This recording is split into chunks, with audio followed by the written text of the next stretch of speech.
Welcome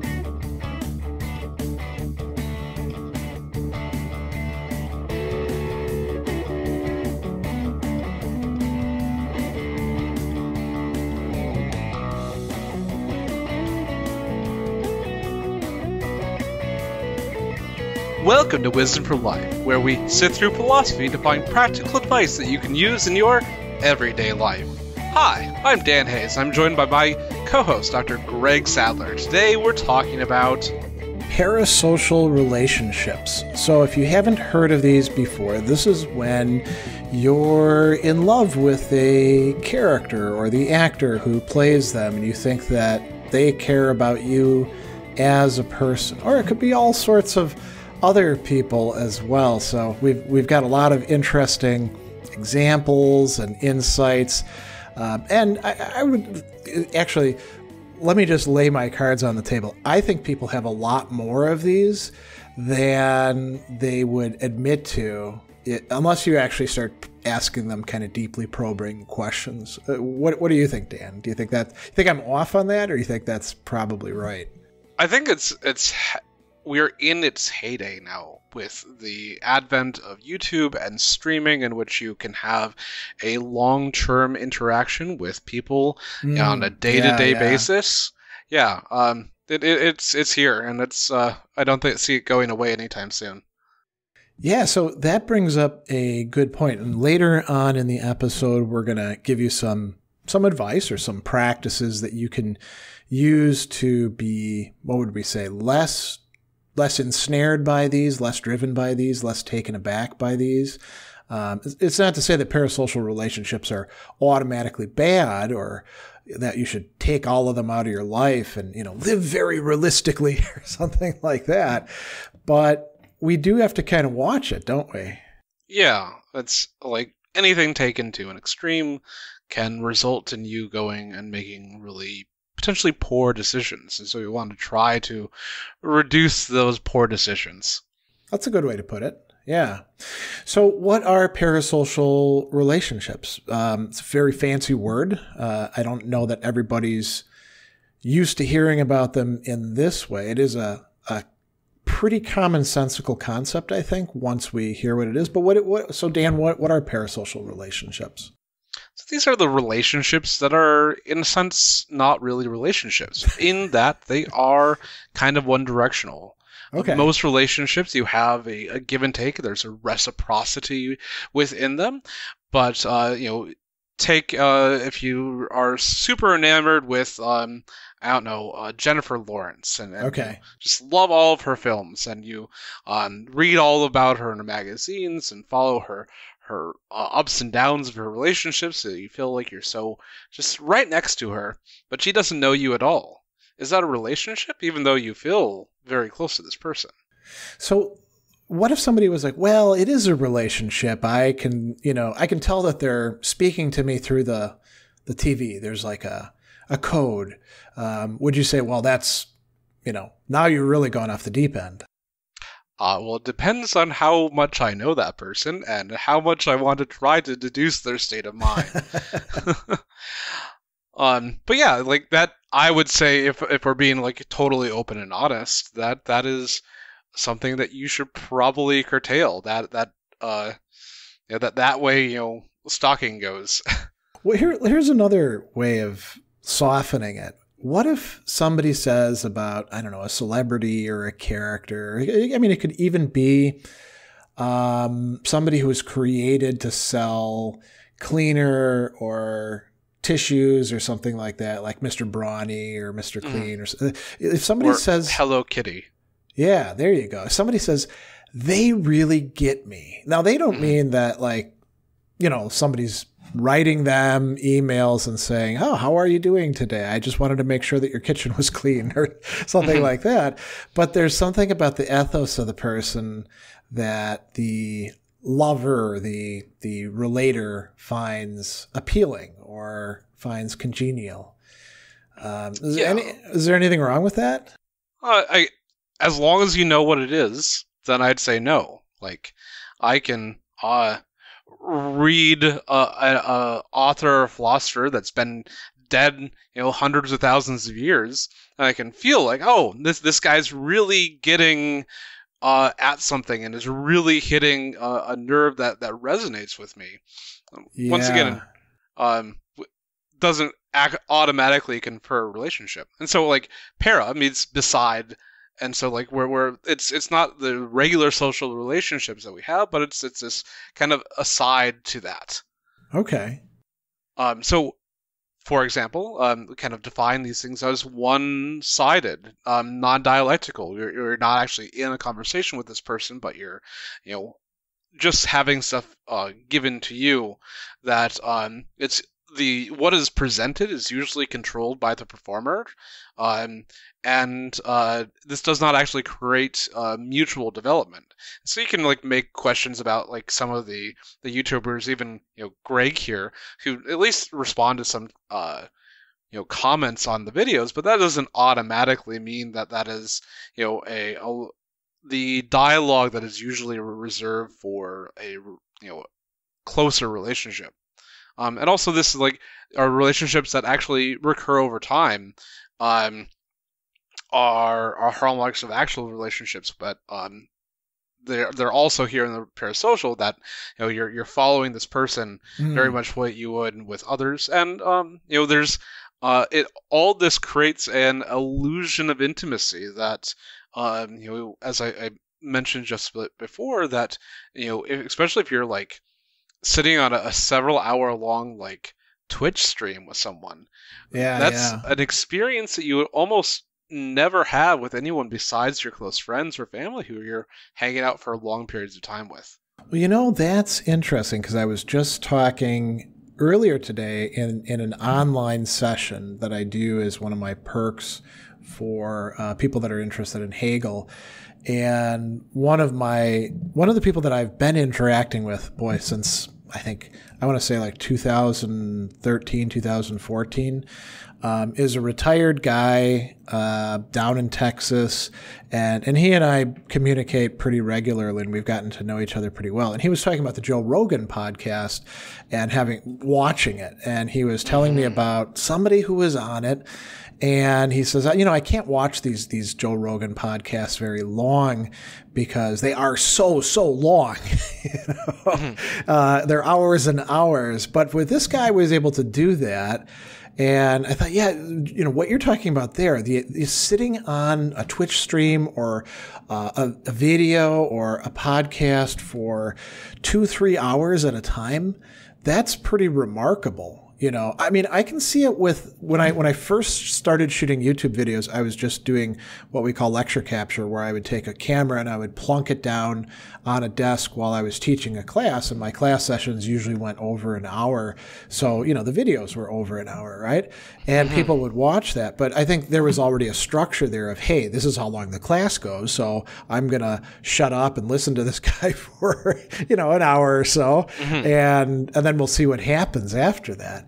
Whereas the formats that we're at now, in the past, you would have movies, right? Movies, you'd go and sit your butt down in the seat and along with all the other people in the theater, and hopefully shut up long enough that people could watch an hour and a half to 2.5 hours of something. And I guess you could say we had other formats where people could talk for a long time, like the Lincoln Douglas debates were actually quite long, and people might give sermons that were quite long. But it wasn't our normal life, right?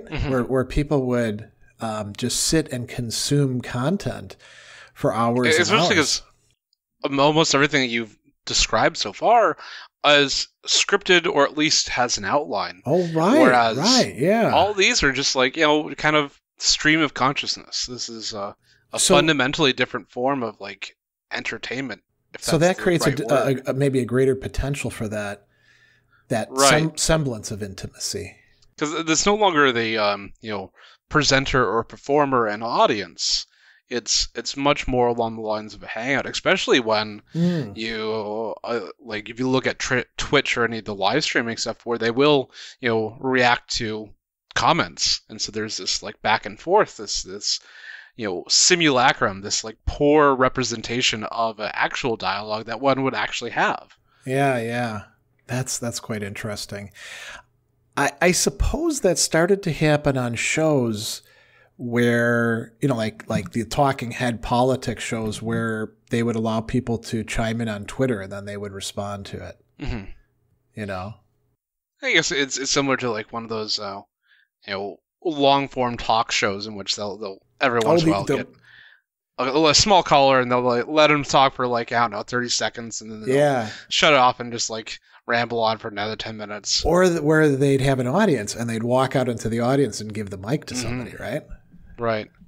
Although a lot of that turned out to be, you should be treating them better, something like that. So I'll throw this out to you. Is unrequited love a parasocial relationship? That's a really great one. And I think here we want to make a distinction. So unrequited love for somebody that you're already in a parasocial relationship with, or where that's the tenor of it, like you fall in love with a character or an actress or a sports figure or something like that. You got their posters on your wall and you're talking about them constantly, like people who are in love do, annoying their friends and family. Okay, so that's one way, right? And then you could also have the real life unrequited love.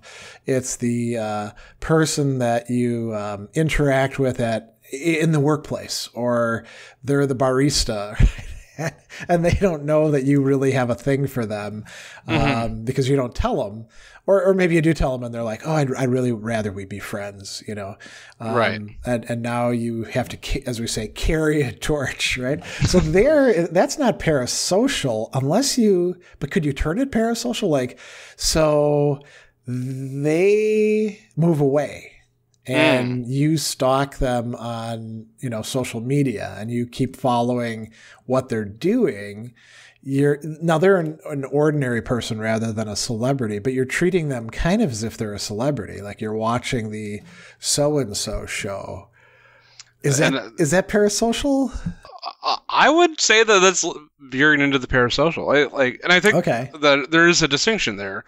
But it's kind of like it's being subsumed. You have all unrequited loves. Yeah. And then some of them can be parasocial and some of them are like social. It's like, the girl next door that you've known forever, but like, you're into her and she's not. Yeah. So, does it make a difference if they know or not? What do you think? I mean, because if they know, they get to say something about the nature of their relationship, and they could even say, hey, just move on. It'd be better for you, right? And then you choose not to. Maybe you're more responsible if you don't, or I don't know. I'd say you're more responsible if you don't. But I don't think that stops it from being parasocial if you tell them or not. So what are maybe the benefits that we've looked at from some of these potentially? Well, some people think that parasocial relationships could actually be quite helpful. But it really does depend on what you were saying, like how one conducts it, how far you go with it. So think about when we talk about role models. Role models, if we feel strongly towards them positively and we model our own behavior or decision making after them, we try to be cool like them. We try to be good people like they are. Like take sports figures, right? So, you take one of the Green Bay Packers who's an amazing athlete and you're like, oh, they give 100% every game. No, they give 110% or whatever proportion it's going to be, right? Some imagine, it's 120%. Well, the point is that they persevere, and maybe you should be like that when somebody asks you to type up these reports, even though it's not, very, glamorous football playing. It's still something important. And you could feel a sort of warmth towards them and you could idolize them in a certain way. And you could be like, I'm in a situation. What would Donald Driver do? What would Devontae Adams do? I was going to say, if it's Donald Driver, he's going to smile and make everything right. Well, and also give a lot to charity, right? And be very gracious and stuff like that. I mean, I think a lot of people could probably improve their personalities if they added a little bit of Donald Driver to it.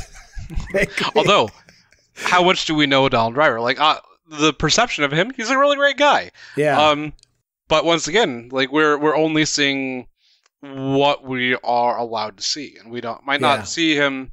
Not that I'm assuming that he's a bad person when he's away from the spotlight, but Dr. Jekyll and Mr. Hyde kind of thing. Yeah. But just we don't know, and that is the nature of these parasocial relationships, is that we are being presented a small subset of these people and their lives and the way they interact, and that might not at all reflect them the average or the majority of the time. Yeah. Well, going back to the role modeling, so let's say, and we'll pick Donald Driver, let's say he's totally different when he gets home than he is, when he's in public. If you had this positive role modeling going on and you did feel strongly towards him, that might motivate you more to being philanthropic or, taking care of people. And so I think that's good, right? If you said, okay, Donald Driver, wears this, I need to wear these clothes. Okay. I think that starts getting weird, but it gets weird because it's off base, because there's some mistaken inferences. I need to be like this person in these more extraneous things, what Stoics would call externals, that could be a lot more problematic. But I mean, that's how endorsements work, right? The celebrity endorses some product that they probably themselves don't even use. Like how many athletes actually ate Wheaties? I'm guessing not too many, Probably not. They probably eat good food, that's healthier for them. And, but the endorsements there, and then we buy into it. What, you're saying that they don't want to buy a food that was intended to produce masturbation? Oh, the origin of those cereals. Yeah. I mean, I bet you there's somebody out there who has a parasocial relationship with Kellogg, not the company, but with the guy, the man. Yeah. Given all the things that people can be obsessed about, there's probably somebody who's like, he is a great culture hero. So let's kind of like go through the history of this concept. And so you were digging into this. Yeah. So, I mean, it's been around for forever. In ancient times, people might identify with those that they were hearing about in their media, like the heroes or the gods or, spirits. They might also identify with artists or musicians or writers, particularly once those started to attain more and more social status. So this has been going on for a long time, this one-sided kind of relationship that people would have. And we're going to talk about Aristotle a little bit later on. Aristotle actually mentions that you can't have a genuine friendship if it is one-sided. You can wish well to the other person for their own sake. You want them to prosper and do well. But if they don't do that in relation to you, you're not really friends. You're an admirer at best, right? Mm-hmm. Or go ahead. Was it?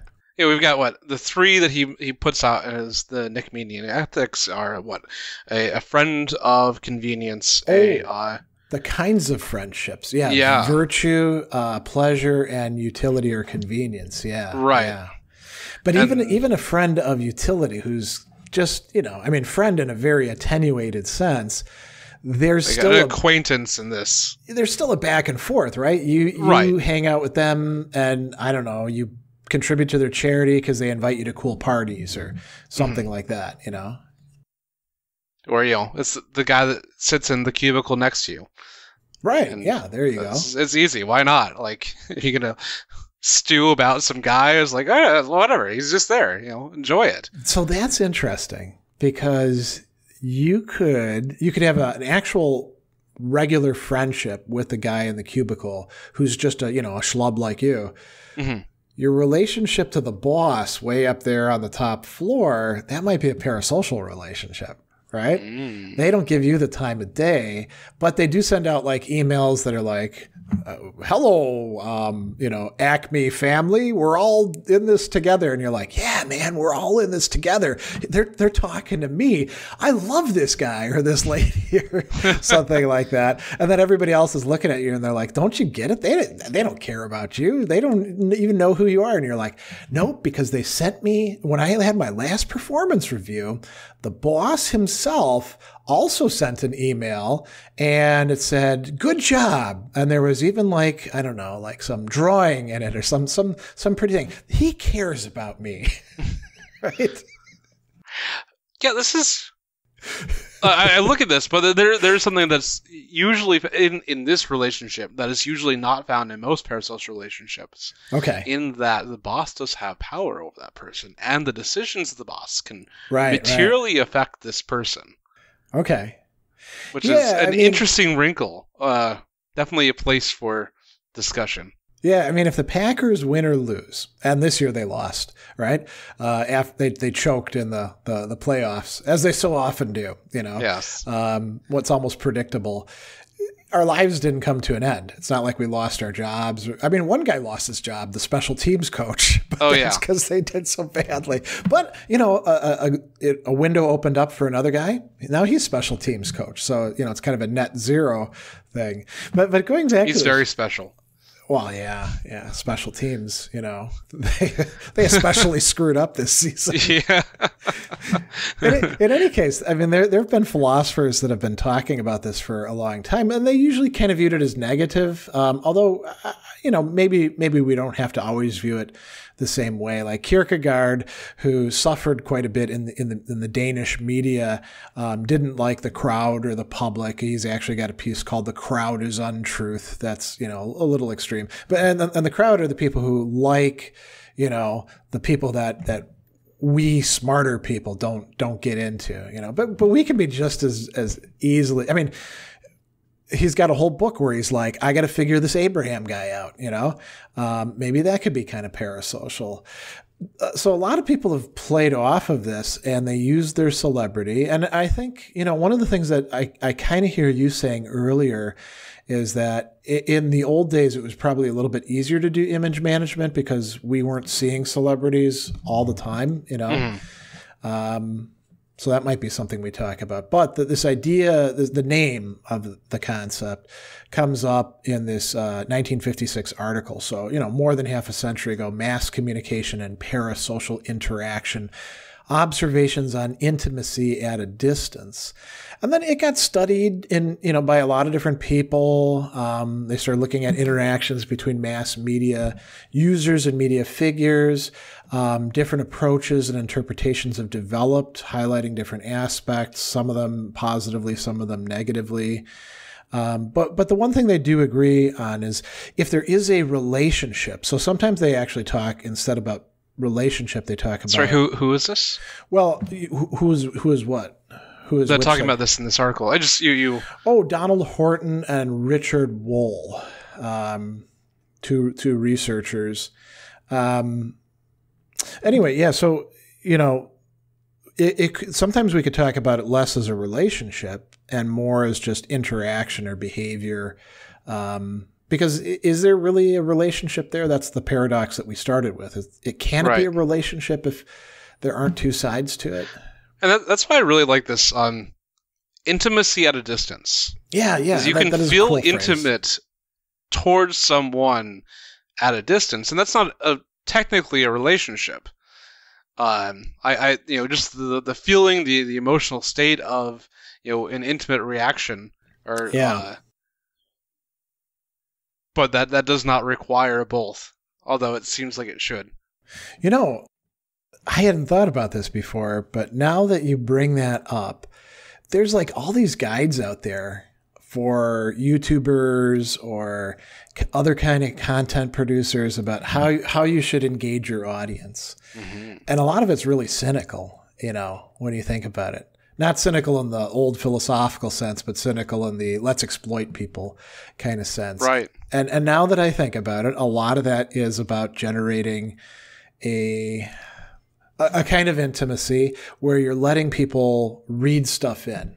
You're not actually like writing to them and saying, hey, I love each and every one of you, and I care about each and every one of you as a person. Instead, you're like, you're saying things that allow them to draw conclusions that are... so like Barnum statements? Okay, you got to explain what that is, okay. Because I don't know. I actually only learned that terminology a little while ago, but go ahead. All right. So a Barnum statement is a statement that is so vague that allows the listener or the reader to kind of put themselves into it. And so you'll see these a lot in horoscopes. And so horoscopes are written in such a way that they're vague enough that you could see yourself in basically any one of them. You can go in and you take, you got 12 horoscopes a day. Yeah. 13 if you're actually up on your stuff, and look at each one of them. You could cut off the titles of these and mix them around, and every single one of them will feel like there is something that is speaking to you. Yeah, because you also see this. You say something like, "You are going to face a choice between two alternatives today." Right. There's opportunity waiting right around the corner. Yeah. Or you will face challenges today, but if you persevere, those will turn into rewards. Yeah, those are perfect. And see how easy it is for us to just make this stuff up. I mean, we could do that with like stock reports. We could be like, here's the most basic one. The stock is either going to go up or it's going to go down. Sounds profound, right? But it's a tautology.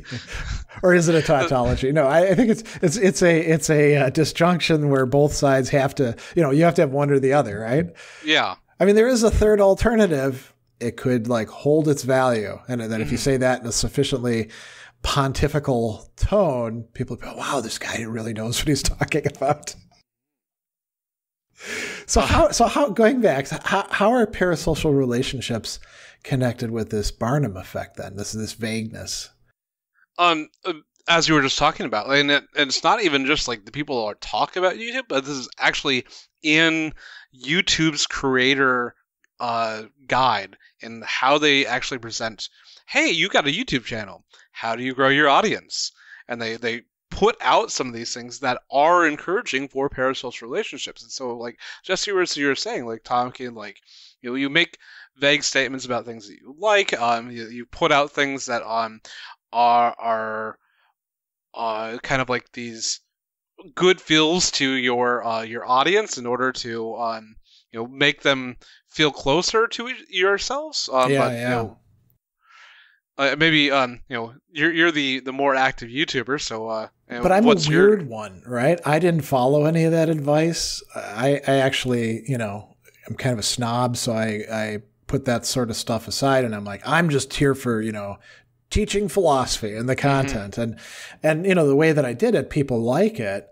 I do actually get some negative comments where people are like, this guy talks too slow, or, he's been over this stuff before. Why can't he just like cut to the chase? Or I listened to this on, 1.25 or 1.5 speed or things along those lines. So, I might not be the best example of how to do that. But I mean, we can think about really big, successful YouTubers and what they do. And you're right. They make these vague statements that anybody can easily identify with. Oh, we all have our challenges in life. Well, yeah, of course. But if you persevere and buy my, campaign, or my packet, you too can join the YouTube elite. Well, now, so there's two things going on there, right? It could be like, I'm going to sell how to succeed on YouTube, and you can become very successful selling courses. This isn't just for YouTube. This is like across the board. You can become a great success in this pyramid scheme where basically you teach other people how to become successful, even though you're not successful, but you become successful because you sell so many of these courses. So there's that possible self-referential aspect, right? And what you need for that is a lot of suckers to say, oh, well, this guy seems successful. I'd better buy his, $2,000 package. And then I too can start doing the same sort of thing as him, only to find, of course, that the ground has already been taken up by the people who are successful. But, you could have other kinds of things that are being put out there that aren't just this, success. It could be about like success in life or success in love or your career. And they could give you nice vague advice about that. Like, if you smile at people more, people will like you. Okay, Carnegie. But don't smile like this, with a grimace or something like that. A real smile. And somebody giving you advice like that, it could generate this, they care for me. They understand my problems that I have, Right. So, are we creating parasocial relationships here? You mean with Wisdom for Life? That or, we have to be a big show. Maybe this is a better question just for you, because you do have a generally greater following. And you also do, like, as you said, you are a little stodgy, and you kind of screw the usual way that most YouTubers produce content, but you do have a couple of things that are a little bit more intimate, like your Greg Sadler stories. Yeah, and I do AMAs, and I think that's another way that people can get kind of sucked in, But I guess like we've put out a couple days worth of audio nowadays, and we don't like shy away from talking about some of our personal issues and our lives, and so we're definitely giving off enough information that is usually reserved for those people who are more close relationships, and so there's definitely potential. Yeah, that is a great point, and I think that the always on, got to produce content. Like YouTube, for example, wants you to have a video a day at least, Mm-hmm. And so the way a lot of people will do that is by having, live chats with streaming, and then they'll reveal all sorts of things about what's going on with them. And that does produce this, this sentiment. It's that illusion of intimacy. Yeah. And then, I guess another thing is like we're talking directly at our screens, which when it's the two of us, it's a little bit less. But if it's just one of us, it's you can look directly into our eyes because we're looking right at the camera, and there's definitely a really basic closeness that we as humans derive from having eye-to-eye contact. That is so true. And now that I think about it, I've been producing YouTube videos now for 11 years. And I'd done a lot of public speaking before that because I was teaching in the classroom, and then I was doing what we call public philosophy, like going to libraries and giving talks and stuff like that. And so at first, when I was recording, I would do so with an audience, namely a classroom. And it wasn't just an audience. It was people there who had read the text and we're going to ask some questions and respond in ways and stuff like that. And then I found myself shooting videos where I would just shoot them in a classroom at first at Marist College.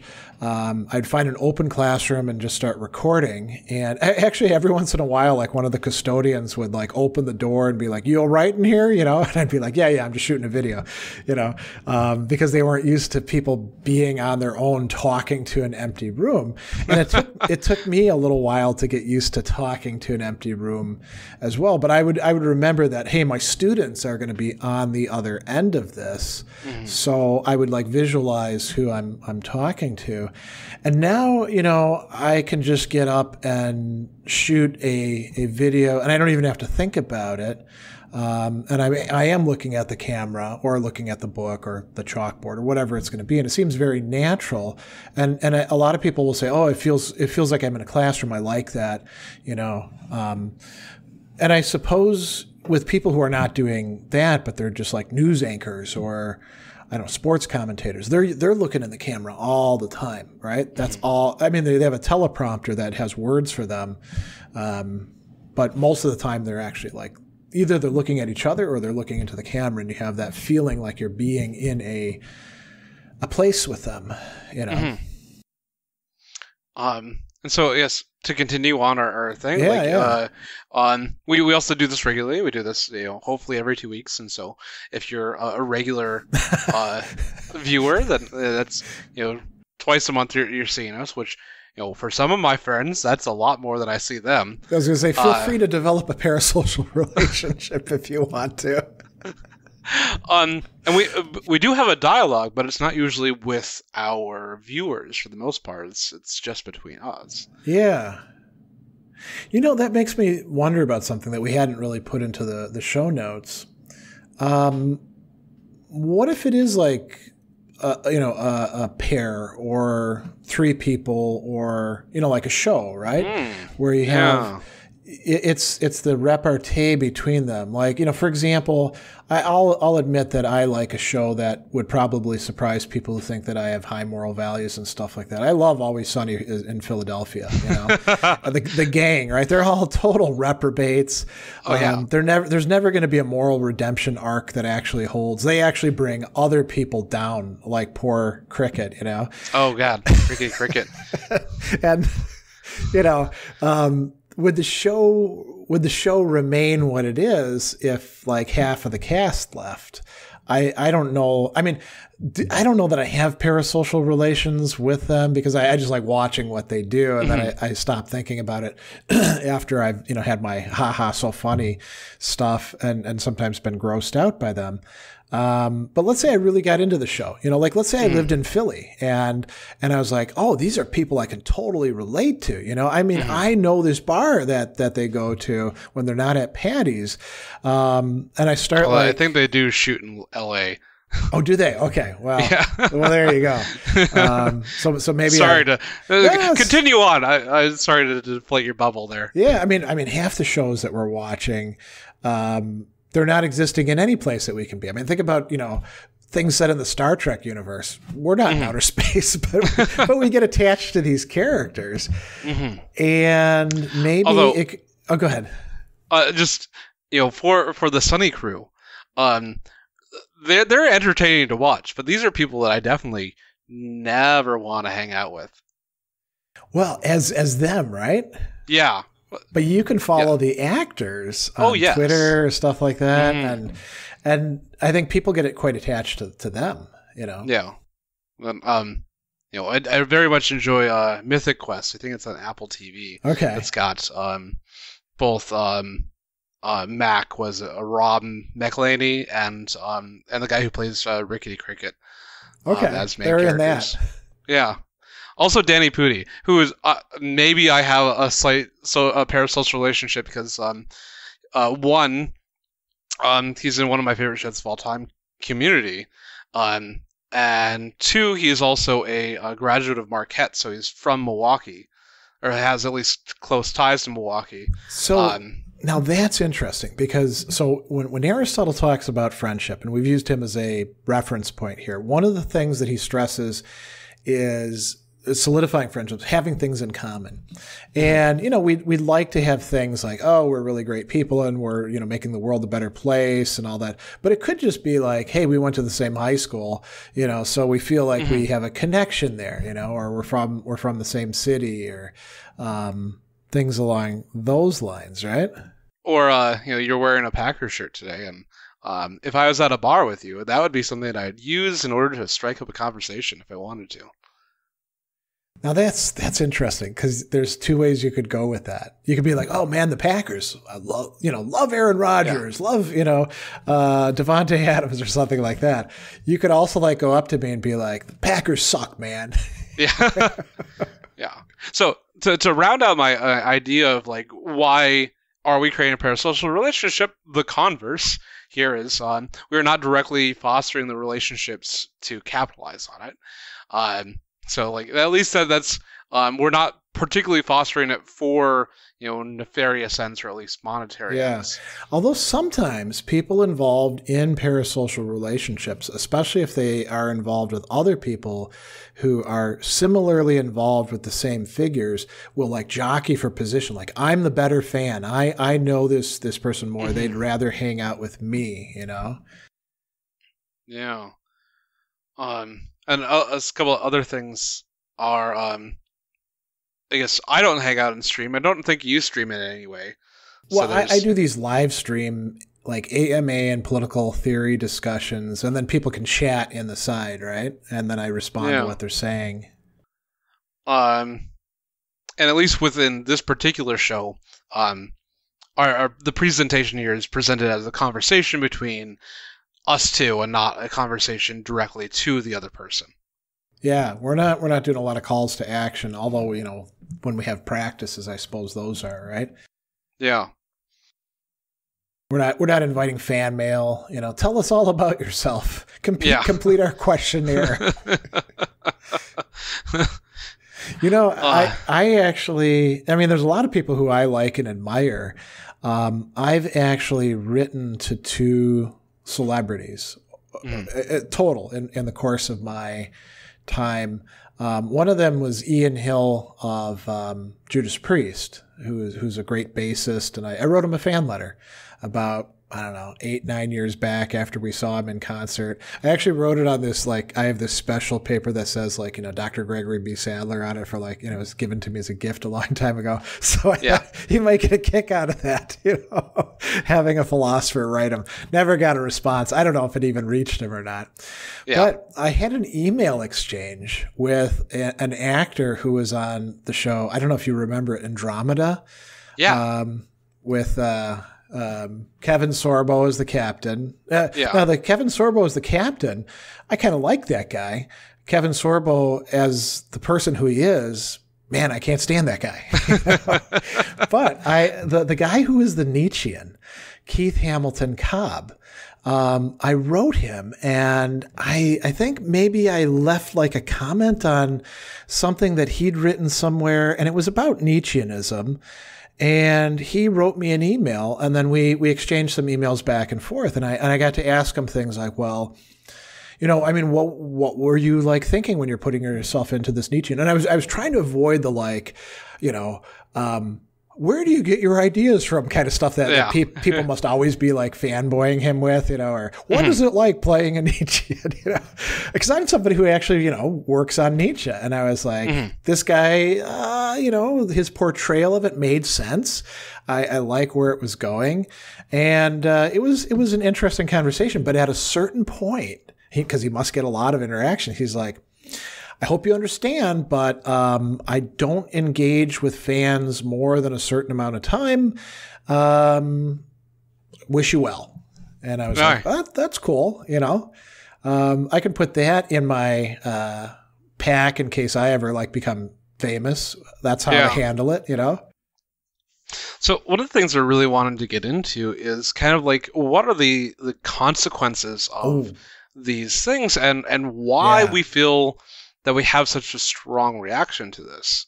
And so this is kind of a mental model of people. And so everyone that we have a relationship with, we kind of build this mental model of how they are, how they'll react to certain things once presented with different things, and kind of expectations of how they're going to act in all sorts of situations.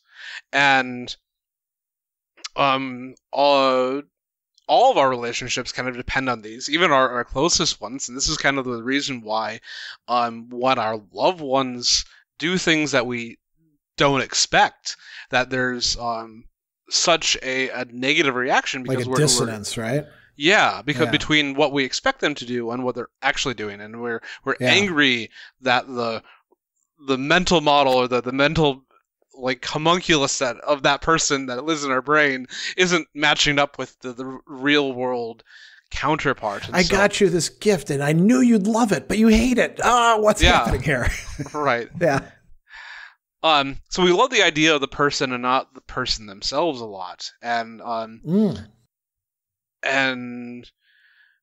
we create this, kind of idealized version of the people. And so this is one of the things that happens when you happen to meet these people, especially these one that you have parasocial relationships, and their off-screen persona does not at all match up with the true thing. And I'll be a little bit vague here. I recently was in the presence of a friend of mine who met one of his idols. Okay. But you're not going to say who it is, right? No. Okay. Can you give any hints? Or someone in the basketball world. Okay. That's sufficiently vague. Yeah. Yeah. And once we met this individual, the way that he portrayed himself was aloof and crass, and something that is totally not presented within the material that he produces. So like his persona on screen is significantly different than the persona, at least, that he presented to us when we met this person. And it was sad to see my friend totally deflated in the reaction to seeing this particular thing.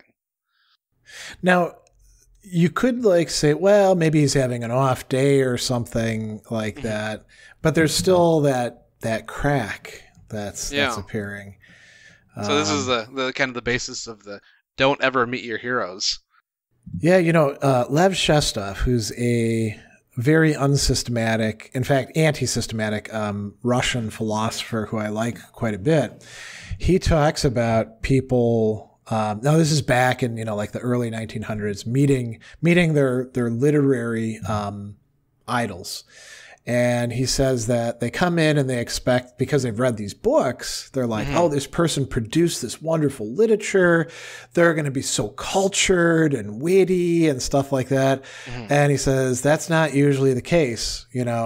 Creativity is not something that works that way. A lot of it's flukes, and sometimes it's just, you work real hard and then you get to take it easy after a while. And the last thing you want is some fan coming around wanting more of the same. You've already poured your heart out into this work.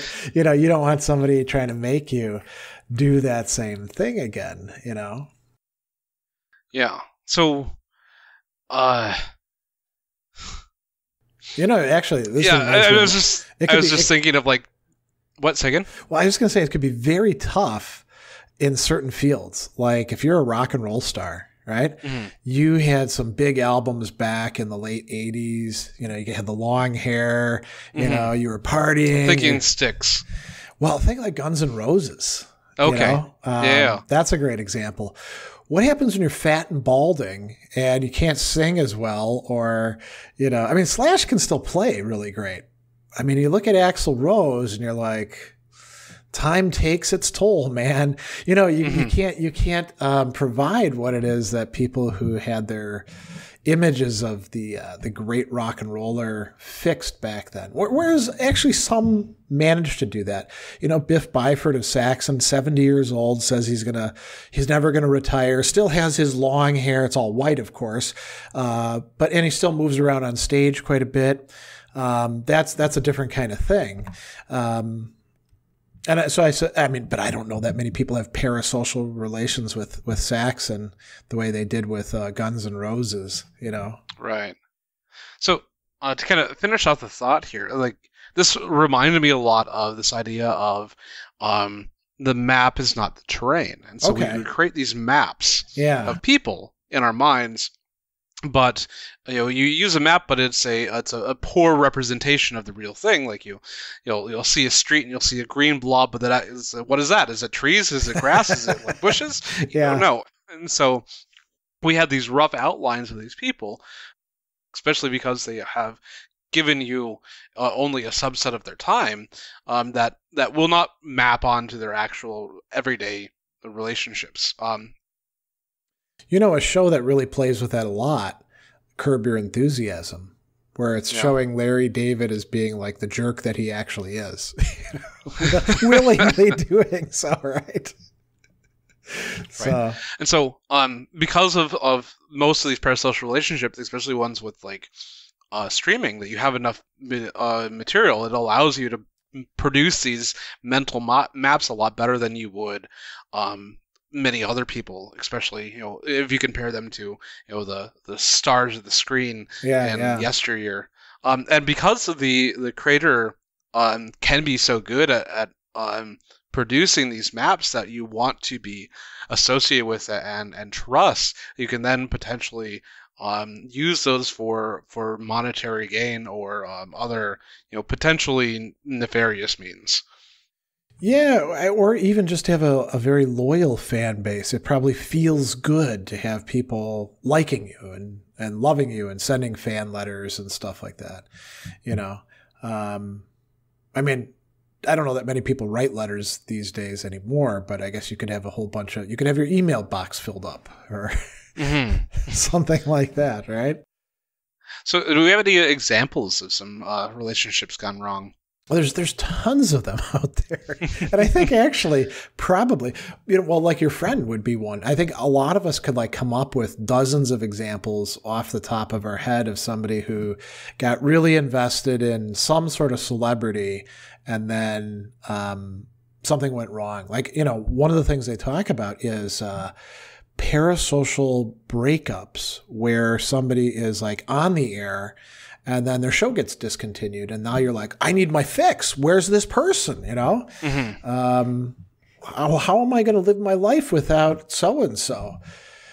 And then there's the parasocial, betrayal, which is not just an absence of that person, but them doing something, going back to my kind of maps of individuals, that they have an expectation of what they should be doing, and all of a sudden they present something that you feel is find anathema. They're like, how dare you? Why would you ever do this? This is something. And so the problem is that when you have someone that you actually have a close relationship with, you can apologize. See our last episode, plug on apologies, but because it is this parasocial relationship, there's no good way for one to actually atone for those transgressions. At least not in an intimate way. You can say you can have an apology video, but that doesn't usually do the same work as when you have a relationship and someone kind of is. It's not like you can do one-to-one apologies because there's not enough time and you're not sure who to apologize to. And if you did it with, okay, now the next 20 of you come in here and I'm going to give an apology, that's not going to work, right? No. Yeah, that's a great example. One that actually comes to mind right away is the famous John Hinckley Jr. He shot Ronald Reagan, shot a bunch of other people too, a policeman, Secret Service officer, critically wounded the press secretary, James Brady, almost killed the president. And why did he do it? Well, he was trying to impress Jodie Foster. And you hear that and you're like, what? Right. How the hell would she know what you were doing? And this is not the way to impress a person anyway, shooting a bunch of people. But he thought that was a good way to do it.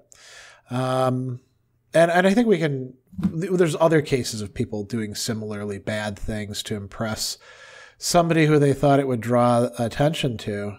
And it usually backfires. As a matter of fact, Albert Camus, now I think about this, in The Myth of Sisyphus, he's talking about suicide at the beginning, and he talks about this poet who couldn't get people to read his poetry.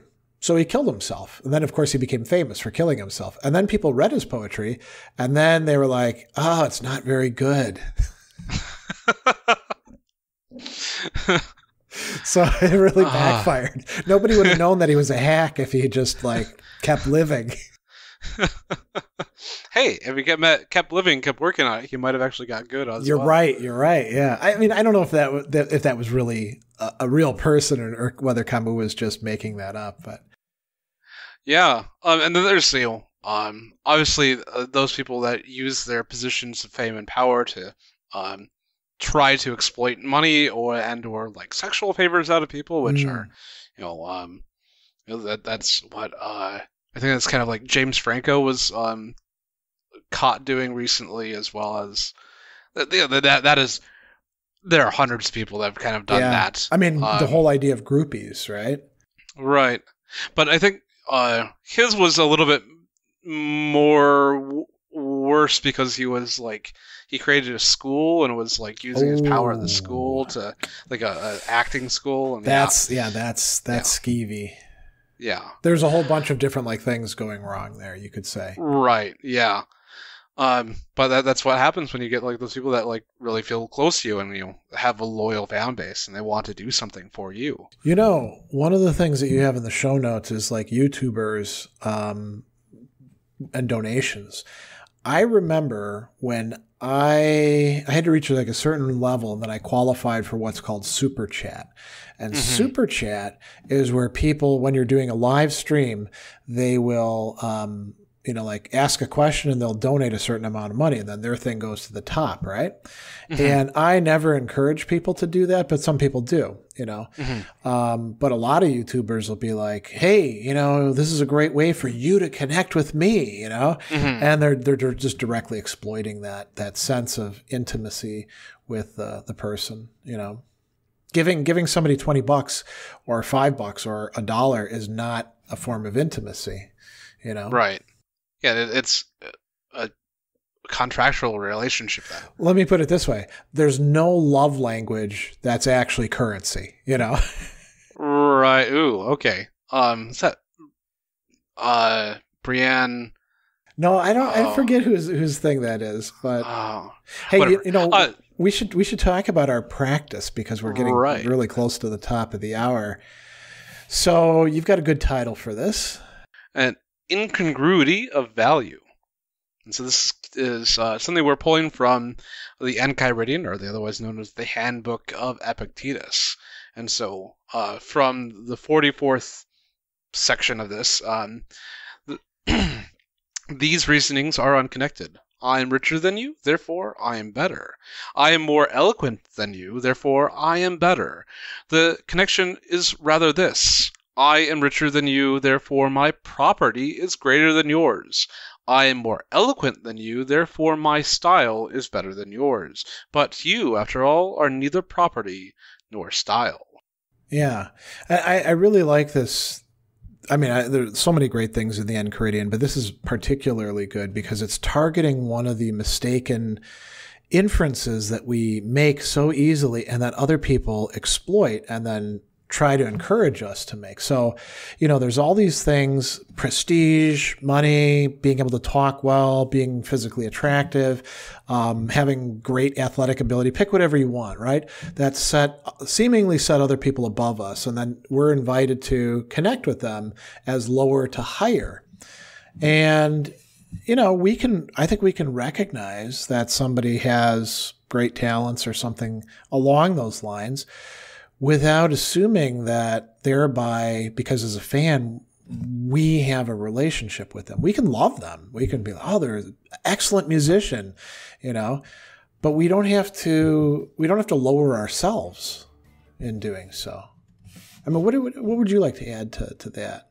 I feel it's like we can appreciate, but we don't need to bring that appreciation into something greater than what it is. Okay, it's kind of like, you know, an aesthetics of a person, their full range. I like that addition as well. You are neither property nor style. You yourself, in the core of who you are, you may not measure up against, you know, people that you can't possibly measure up against, you know, star athletes, awesome musicians, people who've been practicing talking and have teleprompters, you know, all that sort of stuff. It'd be silly for you to do that, but that's not who you are, so you don't have to invest yourself in that. Right. So I think we need to finish off today's thoughts with a little bit of some words from Michael Caine. My circle of friends are not actors at all. None of them are actors, really, because they're not available. They're always off somewhere.